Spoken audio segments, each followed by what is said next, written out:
donne ma vie, Seigneur. Je t'offre tout, Jésus.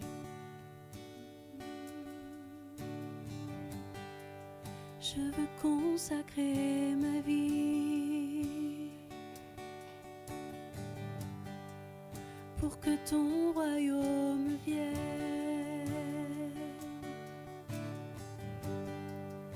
revêtu de ton esprit,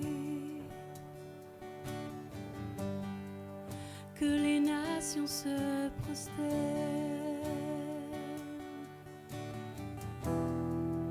Rends-moi sensible à ta voix, rends-moi dépendant de toi. Me voici, envoie-moi. Me voici, conduis-moi. Me voici, façonne-moi. Fais ce que tu veux de moi.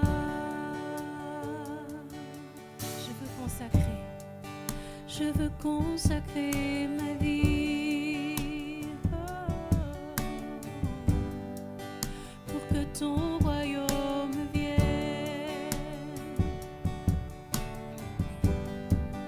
revêtu de ton esprit,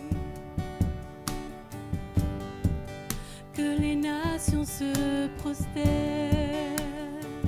Rends-moi sensible, Seigneur.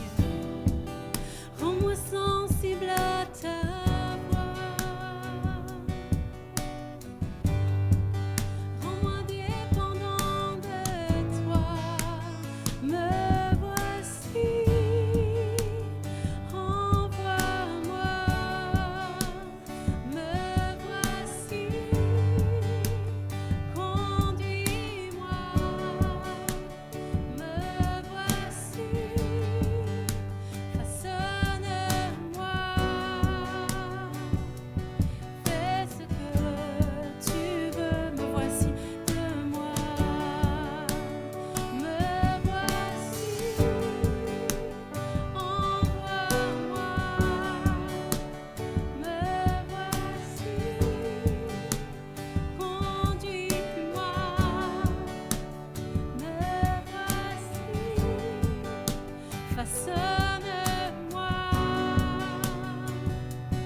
Fais ce que tu veux de moi.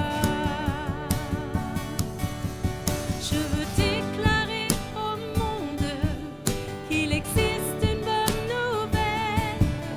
Et même si les flots m'inondent, je chanterai l'essentiel. Chaque jour, chaque seconde, je veux dépendre du ciel. Et même si le tonnerre gronde, je répondrai à l'appel. Oui, je veux déclarer au monde qu'il existe une bonne nouvelle. Et même si les flots m'inondent, je chanterai l'essentiel.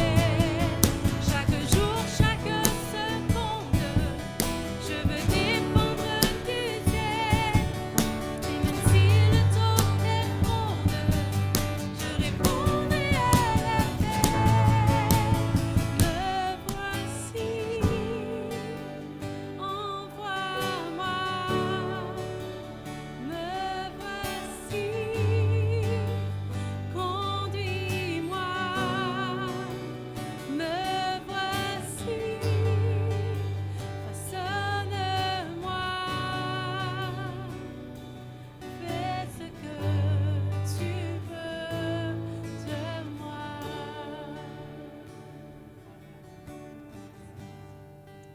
Ma vie, Seigneur Jésus. Prends toute ma vie, Jésus, je t'appartiens. Alors peut-être que ce matin, quelqu'un est venu en se posant des questions, en disant, mais qui pourra guérir mon cœur? Qui pourra délivrer ma vie? Qui peut reconstruire ma vie? Qui rassurera mon âme? Qui peut m'offrir un avenir? Comment est-ce que je peux être rempli de paix? Qui va me donner de l'assurance au fond de moi? Qui peut me donner de l'assurance pour ma destinée après la mort? Qui peut changer ma vie? Est-ce que je peux recommencer ma vie? On a peut-être plein de questions comme ça qu'on se pose ce matin. Et on voudrait voir ensemble ce que la parole de Dieu nous dit. Et Dieu nous parle à travers les Écritures. Nous croyons que la Bible est inspirée de Dieu, voulue par Dieu et inspirée par lui, révélée, c'est vrai, aux hommes. Mais pour nous encourager, je vous invite à prendre votre Bible dans Romains, chapitre 10. Et il est écrit ceci au verset 13. En effet, toute personne qui fera appel au nom du Seigneur sera sauvée. On peut se poser mille et une questions. On est peut-être en détresse ce matin. Il y a des choses on cherche une réponse. On a besoin de Dieu. Si tu fais appel maintenant au Seigneur Jésus, tu seras sauvé. Dieu va te parler, Dieu va t'encourager. Il est écrit ceci à la fin du chapitre, au verset 21, il est écrit « À longueur de journée, j'ai tendu mes mains vers un peuple désobéissant et rebelle. » Dieu est en train de dire pendant des années, et encore aujourd'hui, je tends ma main vers un peuple qui est rebelle, qui ne veut pas de moi. Mais pourtant, moi, mon amour est tout le temps là. Je veux déverser mon amour sur ta vie. Je veux te rencontrer, mais toi, ça fait des années que tu refuses d'avoir un temps de cœur à cœur, d'avoir un temps de tête à tête avec moi. Pourtant, tu sais que je te cherche, et tu me cherches, mais tu refuses de prendre la main que je tends vers toi.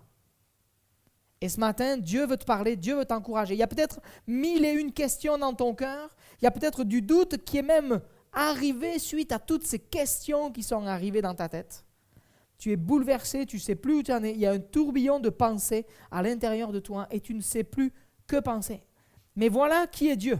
On se pose la question, mais qui il est? Alors je nous invite à regarder ce que dit la Bible. Ce que Dieu nous dit à travers sa parole. Dans le psaume 139. À partir du verset 7, il est écrit ceci, « Où pourrais-je aller loin de ton esprit? Où pourrais-je fuir loin de ta présence? Si je monte au ciel, tu es là. Si je me couche au séjour des morts, te voilà. Si je prends les ailes de l'aurore pour habiter à l'extrémité de la mer, là aussi ta main me conduira. Ta main droite m'empoignera. Si je me dis, au moins les ténèbres me couvriront, la nuit devient lumière autour de moi. Même les ténèbres ne sont pas obscures pour toi. La nuit brille comme le jour et les ténèbres comme la lumière. » Dieu est partout à la fois. Dieu est esprit. Mais la première, s'il te plaît. Dieu est esprit. Notre titre qui pourra, la première. Dieu est esprit. Partout où je vais aller, partout où je peux aller, il est là. Que ce soit à la ville, que ce soit à la campagne, peu importe où je suis, Dieu est là. Dieu est le seul à avoir cette capacité, cet attribut d'être partout à la fois. Il n'y a que lui. Dieu le Père, Jésus le Fils et le Saint-Esprit, une même personne, qui peuvent être partout en même temps. Dieu est esprit. Il est écrit ceci, Dieu est esprit et il faut que ceux qui l'adorent en esprit et en vérité. C'est-à-dire que Dieu cherche des gens avec un cœur sincère, qui s'ouvrent à lui, qui se tournent vers lui. Dieu, ce n'est pas un objet ou une chose que l'on vient rencontrer dans un endroit particulier. Dieu, nous pouvons le rencontrer partout où nous sommes. Partout où nous allons. Nous pouvons avoir une discussion en temps de cœur à cœur en marchant sur le trottoir tranquillement, en nous baladant au bord de la mer ou sur une haute montagne, que ce soit en plein centre-ville ou que ce soit à la campagne. Si tu veux parler à Dieu, Dieu est accessible. Amen. Dieu est esprit. Il ne veut pas qu'on vienne vers lui avec des rites religieux, avec des habitudes. Il faut que ce soit comme ça, sinon je ne rencontrerai pas Dieu. Ce n'est pas vrai. La seule chose qui compte, c'est ton cœur. Est-ce que tu es disponible? Est-ce que tu es disposé à le rencontrer? Si tu veux le rencontrer, lui, il est prêt à te rencontrer. Jésus est accessible 24/24, 7 jours sur 7. Amen. 24 heures sur 24, 7 jours sur 7, il est là.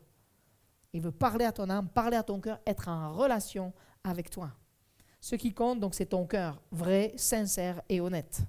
Et nous avons eu la joie de voir Lindsay la semaine dernière passer par les eaux du baptême et dire, quand je suis venu ici, j'ai su que c'était la vérité. Elle a senti que ce qui se passait, il y avait l'Esprit de Dieu. Et aujourd'hui, elle rencontre Dieu dans son quotidien. Amen. Le Seigneur l'a bénie, elle sait qu'il est la vérité. Amen. Elle a rencontré le Seigneur. Jésus va donner cet exemple en disant que le bon berger écoute la voix des brebis et que les brebis entendent la voix du bon berger. C'est-à-dire, les brebis reconnaissent la voix du berger. Est-ce que toi, tu reconnais la voix de Jésus? Est-ce que toi, tu reconnais la voix de Dieu? Il y a peut-être que tu n'es pas habitué peut-être à la voix de Dieu, mais Dieu veut te parler. Et aujourd'hui, si tu ouvres ton cœur, tu vas entendre la voix de Dieu te parler. Tu vas entendre Jésus parler à ton cœur, parler à ton âme. Et tu vas pouvoir commencer à t'habituer à être en relation avec lui. Amen. Dieu vient te rencontrer. Dieu vient nous rencontrer. Dieu veut transformer notre vie, veut transformer notre quotidien. Il veut nous faire passer de la mort à la vie. Amen. Première diapo, c'est ça, il est omniprésent. Donc il est partout.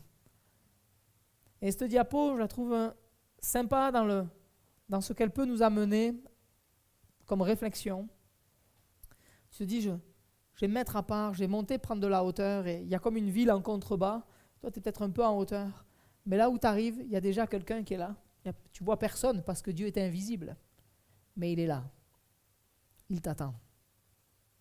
Il t'attend pour parler avec toi. Il t'attend pour discuter avec toi, pour entrer en relation avec toi. Il veut bénir ton âme, guérir ton cœur. Il va avoir un temps de cœur à cœur avec toi. Dieu veut nous faire passer, oui, de la mort à la vie.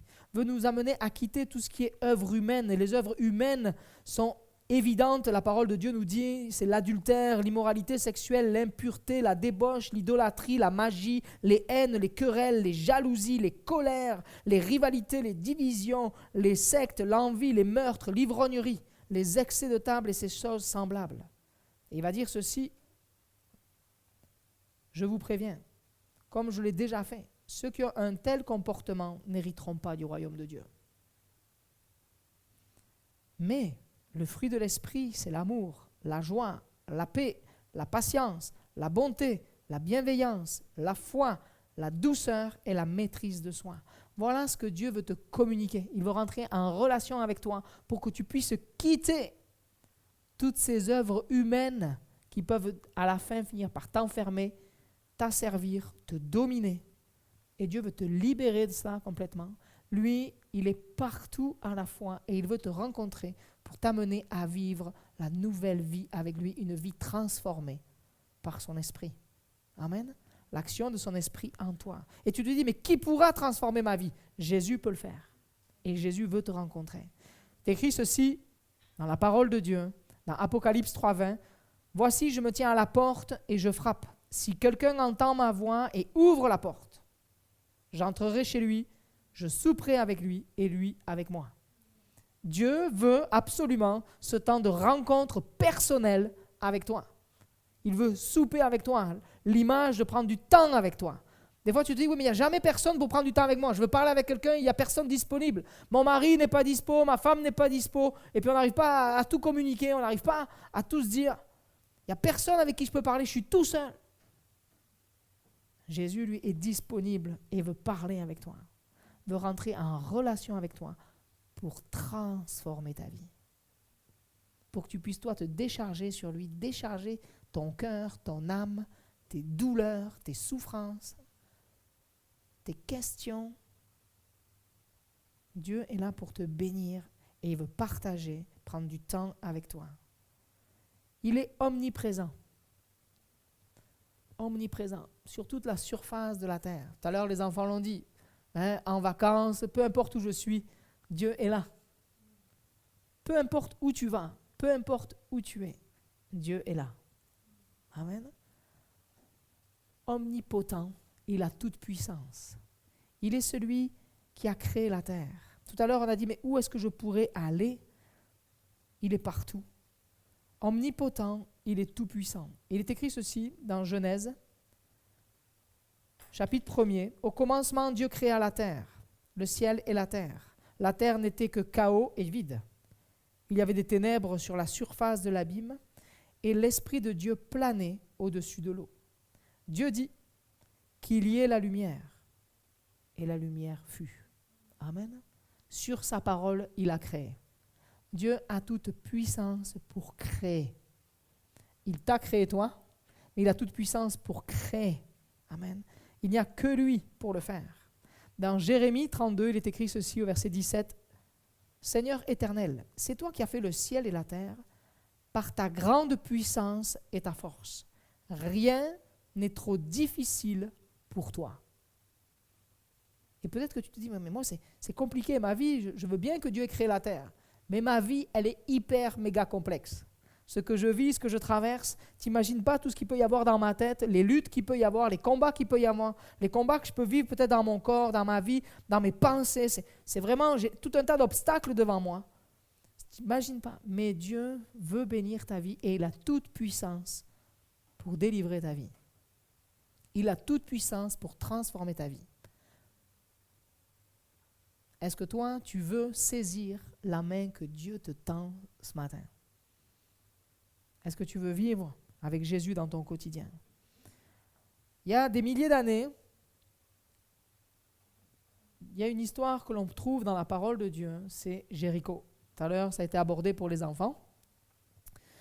Jéricho, c'est une ville très vieille, très grande, fortifiée. Et cette ville, elle est entourée de murailles. Les murailles font 7 mètres de haut, 6 mètres de large. Ville imprenable. On pense que c'est absolument impossible de pouvoir assiéger cette ville et de venir vaincre cette ville. Absolument impossible aux yeux humains. Et Dieu va parler à Josué et il va lui dire, et on le lit dans Josué 6, il est écrit, Jéricho était fermé, barricadé devant les Israélites. Personne n'en sortait, personne n'y entrait. L'Éternel dit à Josué, regarde, je livre entre tes mains Jéricho et son roi et ses vaillants soldats. Dieu va livrer la ville à Josué. Chose qui nous paraît impossible, nous, avec un regard humain, impossible d'être vainqueur par rapport à cet obstacle. Comment faire pour rentrer là-dedans? Si tout est fermé, tout est barricadé, comment faire? Et Dieu va donner une stratégie particulière. Il va dire, tu vas prendre l'arche de l'Alliance, c'est-à-dire là où il y avait les 10 commandements qui étaient enfermés dedans, les tables de la loi étaient dedans. Tu vas prendre ça et tu vas faire le tour de la ville avec des hommes, des hommes qui vont jouer de la trompette devant. Il va y avoir des hommes armés à l'avant. Et puis tout le peuple va suivre. Vous allez faire une fois par jour le tour de la ville, sans dire un mot. Vous allez faire le tour. Et ça pendant 6 jours. Imaginez quand tu passes à côté de la muraille, elle fait 7 mètres de haut et toi tu marches juste à côté et te dis, ok, comment ça va tomber cette affaire? Et il y a des choses que l'on regarde comme ça dans nos vies. Il y a des choses dans nos vies, on regarde et on se dit, oh, qu'est-ce que c'est haut? Comment on va y arriver là? Comment je vais surmonter cet obstacle? Comment je vais passer par-dessus ça? Comment je peux faire? Et on cherche et on n'y arrive pas. Et Dieu nous invite à la foi. Fais-moi confiance. Je te dis que je te livre cette ville, je la livre entre tes mains. Et Josué va communiquer cette parole au peuple. Et le peuple va se mettre en marche par la foi. Ils vont se mettre en marche et faire le tour. 6 jours. On ne lit pas qu'il y en a un seul qui a abandonné. Ce n'est pas écrit. Donc on suppose que tous ont marché fidèlement. Aucun n'a quitté, mais tous ont marché. C'est un appel à la persévérance. Fais confiance au Seigneur. Aujourd'hui, tu entends la parole de Dieu. Fais confiance. Dieu veut te bénir. Dieu veut agir dans ta vie. Tu as peut-être reçu une parole, une promesse de la part de Dieu. Accroche-toi à la promesse que Dieu t'a donnée. Dieu va agir. Dieu va bénir. Pour toi, ta famille, Dieu va bénir. Amen. Moi, je crois que Dieu va agir. Faire le tour 6 fois. Et le 7e jour, ils vont faire 7 fois le tour. Pendant 7 fois que tu fais le tour, imaginez un peu la scène. Tout le peuple fait le tour. Et les gens, peut-être en haut de la muraille, disent qu'est-ce qu'ils font là? Ça fait déjà 6 jours qu'ils font ça. Là, on est le 7e et là, et bien regarde, ils n'ont pas fait un tour. T'as vu, gars? Oh, regarde, ça fait 7 fois là. Ils arrivent, ça fait 6 fois, ils vont attaquer le 7e jour. La 7e fois le tour. Tu crois qu'il va se passer quelque chose? Ils sont ridicules. Et combien de fois on est ridicule? Combien de fois on nous dit t'es ridicule? Tu places ta foi en Dieu, mais c'est ridicule. Il est mort ton Dieu. On est découragé. Mais eux vont continuer, placer leur confiance en Dieu. Placer leur confiance.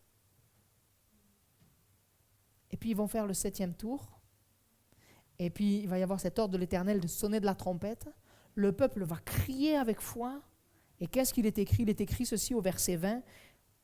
Le peuple poussa des cris et les prêtres sonnèrent de la trompette. Lorsque le peuple entendit le son de la trompette, il poussa de grands cris et la muraille s'écroula. Et voilà ce que Dieu veut faire dans ta vie. C'est ça. Il y a peut-être des murailles dans ta vie. Il y a peut-être des choses qui ont été là, qui sont là autour de toi et peut-être depuis des années. Une ville vieille de plusieurs milliers d'années. Bien plus vieille que Josué. Et Josué va s'attaquer à un problème qui est là depuis des années. Et peut-être que toi, dans ta vie, il y a des choses que tu traînes. Peut-être même des histoires de famille. Le passé, qui est là depuis des années. Et à un point, on n'en parle pas, mais ça pèse sur toi, ça pèse sur ta vie, ça pèse sur la famille. Il y a quelque chose qui est là et qui veut t'écraser. Il est comme si quelque chose se répétait de génération en génération. Mais Dieu a puissance et autorité pour te libérer de tout lien du passé, pour te couper avec tes histoires du passé. Tu as peut-être dans le passé vu et rencontré des marabouts, tu as rencontré des voyantes, des guérisseurs, tu as eu affaire à la magie et tu sens chez toi, il y a des murailles, tu te sens enfermé et au nom de Jésus, aujourd'hui tout ça, ça peut être brisé. Jésus a autorité pour briser ce cycle et ce cercle de mort sur ta vie. Ces murailles, tu te sens enfermé, Dieu peut délivrer ta vie aujourd'hui par la puissance de son esprit. Parce que Jésus a donné sa vie à la croix du Calvaire pour nous pardonner et nous délivrer. Il est venu pour délivrer les captifs. Et il y a peut-être, tu es peut-être pris, la parole de Dieu nous dit qu'on est comme pris des fois comme dans le filet de l'oiseleur, comme un oiseau qui est pris par un filet et tu peux te débattre dans tous les sens, il y a le filet qui s'agite, mais tu n'as pas de manœuvre, tu ne peux pas sortir de ce filet et par tes propres forces, tu ne peux pas. Et tu dis, qui pourra? Celui qui peut, c'est Jésus qui peut te sortir de là. Aujourd'hui, le Seigneur Jésus peut délivrer ta vie complètement, transformer ta vie, faire tomber toutes les murailles de Jéricho qui sont là depuis des années sur ta vie. Est-ce que tu veux vivre ce miracle? Est-ce que tu veux vivre cette transformation? Est-ce que tu veux vivre cette libération sur ta vie? C'est possible aujourd'hui. Qui pourra? Jésus peut le faire. On a lu tout à l'heure ce verset. En effet, toute personne qui fera appel au nom du Seigneur sera sauvée. Si tu appelles Jésus au secours maintenant, aujourd'hui, il est celui qui libère ta vie maintenant. Amen. Croyons que Dieu a toute puissance, autorité pour le faire. Il est omniscient. Dieu connaît toutes choses. Regardez cette image. Des portes avec un cœur dessus. C'est les portes de notre cœur. Dieu connaît les portes qui viennent fermer l'accès de ton cœur. Peut-être des choses que l'on a fait, ou des choix qu'on a fait, des décisions qu'on a prises, qui viennent comme fermer les portes de notre cœur. Dieu connaît ton cœur. Jésus connaît ton cœur. On a lu ce psaume, et il est écrit dans le psaume 139 au verset 1er, « Éternel, tu m'examines et tu me connais. Tu sais quand je m'assieds, tu sais quand je me lève. Tu discernes de loin ma pensée. Tu sais quand je marche et quand je me couche. Et toutes mes voies te sont familières.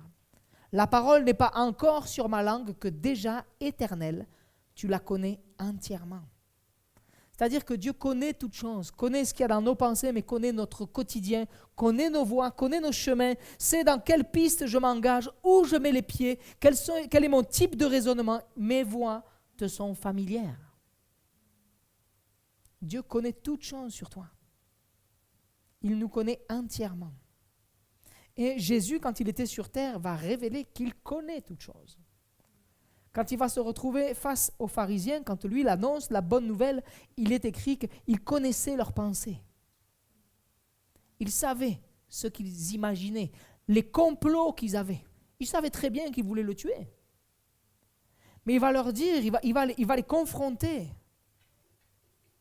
Il va leur faire comprendre, mais Les pharisiens, eux, qui s'imaginent, à l'époque c'était des religieux très importants, un peu faisaient bon chic, bon genre, tu vois, spirituellement, pensant qu'ils connaissaient tout, qu'ils savaient tout, ils étaient au-dessus des autres. Jésus va les traiter d'hypocrites. En disant, mais moi je connais vos pensées, et ce que vous pensez, ce n'est pas du tout en accord avec ce que vous dites. Et Dieu sait notre comportement, des fois on peut dire des choses, on peut être même de ceux qui vont essayer d'apporter de bons conseils. Mais on ne vit pas du tout ce qu'on est en train de dire. Et Dieu le voit. Et Dieu pourrait nous dire hypocrite. Tu parles bien. Mais ce que je veux, c'est que tu aies un cœur à cœur et une relation avec moi. Et que tu vives en accord avec les Écritures. Jésus voit le cœur des pharisiens qui est jaloux, méchant, menteur, coléreux, rempli de haine, hypocrite. On peut tromper un homme, mais on ne trompera pas Dieu. Parce que Dieu nous enseigne dans sa parole que tout est à nu et à découvert devant lui. Ouais. Donc Jésus a su voir ça, l'hypocrisie, mais aussi Jésus a su voir le cœur bien disposé. Et Dieu voit comment est l'état de ton cœur ce matin, si ton cœur est disposé à recevoir une parole de lui, à grandir avec lui, à chercher sa présence. Nathanaël. Il est écrit ceci. Philippe va rencontrer Nathanaël et lui dit, dans Jean 1, verset 45, « Nous avons trouvé celui que Moïse a décrit dans la loi et dont les prophètes ont parlé, Jésus de Nazareth, fils de Joseph. » Nathanaël lui dit, « Peut-il sortir quelque chose de bon de Nazareth ?» Philippe lui répondit, « Viens et vois. » Jésus vit Nathanaël s'approcher de lui et dit de lui, « Voici vraiment un Israélite en qui il n'y a pas de ruse. » Et Philippe va dire, « Mais d'où me connais-tu » lui dit Nathanaël, pardon.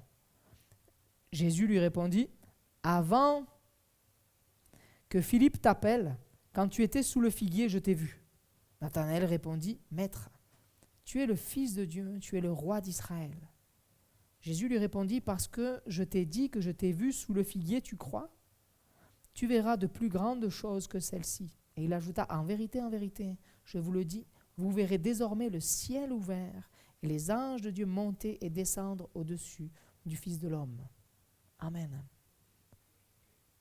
Dieu voit quand on est hypocrite, mais Dieu voit aussi quand notre cœur est bien disposé. Quand on a faim et soif de sa personne. Nathanaël était un homme dans lequel il n'y avait pas de ruse. Et Dieu l'a vu. Jésus l'a vu. Et va l'interpeller. Et Jésus va même dire à Nathanaël, « Mais je t'ai vu quand tu étais sous le figuier. » Ce qui nous montre que Dieu nous connaît dans notre quotidien encore une fois. Dieu te connaît dans ton appartement, dans ta maison, dans ta chambre. Dieu te connaît dans ton travail, Dieu te connaît dans ta vie de famille, Dieu te connaît dans ta vie de couple, Dieu te connaît dans le rapport avec tes enfants, Dieu te connaît dans ton quotidien. Dieu connaît toutes choses de toi. Et il veut se révéler comme il l'a fait à Nathanaël. Il veut t'amener à voir de grandes choses, à voir les choses spirituelles. Dieu nous connaît, sait de quoi notre cœur est animé. Il sait s'il y a de la foi ou s'il y a du rejet. Voir si nous avons soif de lui ou si nous sommes indifférents à lui. Si tu le cherches vraiment, Dieu le voit. Et Dieu va te bénir. L'ange va dire à Marie, quand elle sait qu'elle va être enceinte de Jésus, l'ange va lui dire, rien n'est impossible à Dieu. Rien n'est impossible à Dieu. Dieu peut aujourd'hui détruire toutes les forteresses qui ont été montées autour de toi, que toi peut-être tu as même monté, ou dans laquelle tu as été enfermé. Quand Jéricho est tombé, il y avait une femme qui a été saine et sauve avec sa famille, c'est Rahab. Et cette femme, elle avait une vie pas belle du tout. C'était une prostituée. Mais il y a qu'elle qui va être sauvée. Pourquoi ? Parce qu'elle a placé sa confiance en Dieu. Elle a cherché Dieu et Dieu a vu son cœur. Comme Jésus a vu le cœur de Nathanaël, Dieu a vu le cœur de cette femme repentant, demandant pardon pour sa vie et voulant faire partie du peuple. Et Dieu va la mettre à part. Et Dieu va dire à Josué, tu vas mettre une équipe là qui va aller la chercher.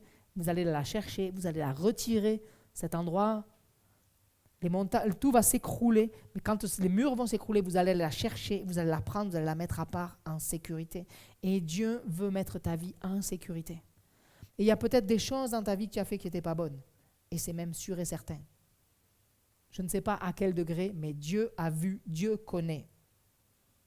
Mais Dieu a donné son Fils unique, Jésus, pour venir te chercher. Comme cette équipe est allée chercher Rahab, Jésus a quitté le ciel pour venir te chercher et te sortir des forteresses dans lesquelles tu es depuis des années. Dieu veut ta délivrance. Dieu veut bénir ta vie. Dieu veut transformer ta vie. Que tu viennes à la liberté en lui. Vous connaîtrez la vérité et la vérité vous affranchira. Jean 8, 32. Dieu veut libérer ta vie. Alors je veux me souvenir que Jésus a donné sa vie à la croix du Calvaire. La croix pour me donner la vie. La croix pour te donner la vie. Être réconcilié avec Dieu. La croix, puissance de Dieu pour délivrer ta vie de toute forteresse. Parce que Jésus, en acceptant d'être cloué à la croix du Calvaire, a donné sa vie pour te réconcilier avec Dieu. Et pour que toutes les forteresses que tu as bâties ou dans lesquelles tu as été emmuré soient détruites. Dieu veut libérer ta vie. Il est esprit. Il est partout à la fois. Il est tout-puissant. Il connaît toutes choses. Et nous apprenons aussi, en lisant les Saintes Écritures, Dieu se révèle en disant qu'il est immuable. Il n'y a pas une ombre de variation en lui. Il n'y a pas de changement. Et Dieu, ce qu'il a fait pour Jéricho, il veut le faire de manière spirituelle pour ta vie. Il veut transformer ta vie, il veut faire tomber toutes ces murailles autour de toi. Il veut libérer ta vie complètement, il veut déverser son amour qui n'a pas changé, qui est toujours le même, sa grâce qui est surabondante. Là où le péché a abondé, la grâce de Dieu surabonde. C'est-à-dire que peu importe la noirceur dans laquelle tu t'es retrouvé dans le péché, enfoncé aussi loin que possible, Dieu vient aujourd'hui te tendre cette main secourable. Est-ce que tu veux la saisir? Est-ce que tu veux sortir de ta vie de péché? Est-ce que tu veux vivre et expérimenter la libération en Jésus-Christ? Aujourd'hui, tu peux être transformé, libéré complètement. Et je vais terminer avec ce rappel. Tu es peut-être rentré dans ce lieu en disant, mais qui pourra guérir mon cœur? Jésus est venu guérir les cœurs brisés. Et ton cœur a été brisé peut-être par plein de personnes, ou peut-être une seule personne, mais a brisé complètement ta vie. Aujourd'hui, tu ne crois plus en rien du tout. Ta confiance est brisée. Jésus sait ce que c'est. Il a été abandonné de tous. Il s'est retrouvé tout seul à la croix du Calvaire. Mais il est venu pour guérir ton cœur brisé. Il est mort, c'est vrai, mais le 3e jour, il est ressuscité. Amen. Et il est vivant, il est à la droite de Dieu le Père. Et aujourd'hui, il prie pour toi. Il prie pour ta condition. Il prie pour que tu puisses accepter cette main qu'il tend du ciel pour toi, pour te sortir de là. Il vient pour transformer ta vie. Il vient pour, si tu acceptes et que tu veuilles véritablement sortir des murailles dans lesquelles tu es, il vient pour souffler sur ces murailles, pour détruire ces murailles, pour t'amener à la liberté maintenant. Qui pourra me délivrer? Jésus peut le faire. Il est venu pour délivrer les captifs. Tu es peut-être emprisonné dans des pensées peut-être de suicide, des pensées pour mettre fin à ta vie parce que tu en as marre, tu es découragé, il y a une addiction qui te ronge, tu te sens comme mort à l'intérieur, il y a quelque chose qui te mine, qui te détruit, il y a un combat quotidien, c'est un combat invisible pour nous et tu as l'impression de jouer un double jeu, mais Dieu connaît toutes choses, Dieu a toute puissance, Dieu sait tout et Dieu peut te délivrer maintenant complètement. Changer ta vie, transformer ta vie, est-ce que tu le veux? C'est à toi de dire, oui, je saisis cette main. Oui, je veux être empoigné par toi. Je veux vivre cette délivrance pour ma vie. Te dis, mais qui pourra reconstruire ma vie? Qui va pouvoir relever ma vie à l'intérieur? Il y a tellement de souffrance. Ma vie est tellement brisée. Dieu peut te reconstruire. Et Dieu va prendre du temps pour te relever. Qui pourra rassurer ma vie? Je suis agité à l'intérieur, je suis dans la peur, je suis dans la crainte. Mais Jésus est le prince de paix et il vient te rencontrer aujourd'hui. venir rassurer ta vie, venir aimer ta vie, te sentir aimé, appartenir à la famille de Dieu. Il y a peut-être un traumatisme, quelque chose de violent qui s'est passé, un abus ou une violence conjugale, violence dans la famille, violence dans le pays dans lequel tu étais. Beaucoup d'hommes, de femmes quittent les pays parce qu'ils sont en guerre et c'est un traumatisme et Dieu veut guérir ta vie. Tu as vu peut-être des images de guerre, tu as été là avec des hommes et des femmes qui sont morts à côté de toi, des gens massacrés à coups de machette, des gens massacrés à coups de fusil ou d'éclats d'obus ou peu importe quoi. Et il y a un traumatisme, mais Dieu veut guérir ta vie. Et ça a créé comme un mur autour de toi, tu t'es blindé, tu t'es enfermé. Peut-être ancien militaire. Dieu veut guérir ta vie. Dieu veut faire tomber tous ces murs. Tu t'es dit, mais qui pourra m'offrir un avenir? Jésus a donné sa vie à la croix du Calvaire pour ton avenir. Afin que ton avenir ne soit pas l'enfer, mais que ton avenir, ça soit la vie éternelle avec lui. Veux-tu accepter Jésus-Christ comme Seigneur et Sauveur ce matin? As-tu besoin de Jésus ce matin? Et ce dernier verset qui nous dit, pour toi, rien n'est trop extraordinaire. Il n'y a rien d'infaisable pour Dieu. À Dieu, rien n'est impossible. Si ce matin, tu acceptes cette main tendue qui vient du ciel te rencontrer, que tu prends conscience que Jésus te cherche depuis des années et que Dieu te tend la main maintenant, si tu dis, moi je veux, Jésus va intervenir. Et maintenant, nous croyons que les murailles vont tomber. Je vous invite à incliner vos yeux et simplement te donner l'occasion ce matin. On ferme nos yeux dans le respect, comme ça tout le monde est libre. Et je vais te donner l'occasion ce matin de te positionner et dire, Seigneur, moi je tends ma main vers toi parce que je veux que tu interviennes. Il y a des forteresses dans ma vie, je veux qu'elles tombent ce matin. J'ai besoin d'être libéré. Je me sens emprisonné par le péché. Est-ce que tu veux que Dieu libère ta vie par rapport au péché? Si c'est ça, lève ta main. Tu dis, moi je crois que Jésus a donné sa vie à la croix du Calvaire, je le crois pour ma vie, pour me libérer du péché. Et si tu veux être libre par rapport au péché, par rapport à la prison de l'addiction, Dieu peut le faire maintenant. Ok? Est-ce qu'il y a quelqu'un d'autre qui veut accepter le Seigneur dans sa vie? Lève ta main, n'aie pas peur. Dieu va te bénir. Oui, Dieu va te bénir. Est-ce qu'il y a quelqu'un d'autre? Ok, le Seigneur va te bénir. Est-ce qu'il y a des forteresses qui sont là depuis des années? Et quand tu passes à côté, elles sont là et tu es même impressionné de la taille de ces forteresses. Est-ce que tu veux qu'elles tombent? Est-ce que tu veux goûter la liberté en Jésus? La nouvelle naissance en Jésus, une vie nouvelle en Jésus. Jésus peut faire tomber toute cette carapace, ce carcan qui est sur ta vie aujourd'hui et que toi, tu puisses comme naître de nouveau avec lui, recommencer une vie complètement à zéro avec Jésus. Est-ce que tu veux goûter l'amour de Dieu? Est-ce que tu veux que Dieu intervienne dans ta vie? Si oui, lève ta main et je vais prier pour toi. Oui? Est-ce qu'il y a quelqu'un d'autre? Seigneur, connais ta vie. Ok, je vais prier. Et le Seigneur va libérer ta vie, va enlever. Et nous croyons que ces forteresses vont tomber. Dieu vient te chercher. Crois-le, crois-le. Seigneur Jésus, je veux prier tout mon cœur, toute ma force, toute mon âme, te demandant, Seigneur, ta bénédiction sur tous ceux qui t'appellent aujourd'hui au secours.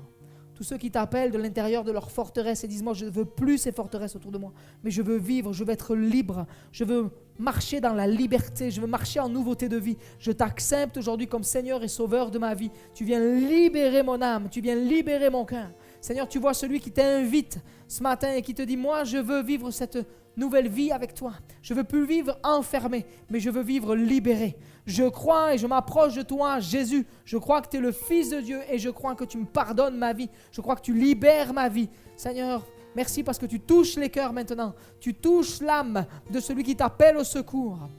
Je te prie, Seigneur, d'agir avec puissance et de renverser toute forteresse maintenant. Dans le nom de Jésus, je prie. À toi soit la gloire, Père. Amen. Amen. Amen. Croyez que Dieu renverse ces murailles et qui vous amène à la liberté maintenant. En Jésus. Amen. Dieu est ma paix. Il tient toutes choses dans sa main, toujours présent. Il fait fuir tous mes géants. Je n'ai rien à craindre, car tu es là. Tu chasses toutes mes peurs. Je n'ai rien à craindre, car tu me tiens. Mon cœur est en la paix. Je n'ai rien à craindre.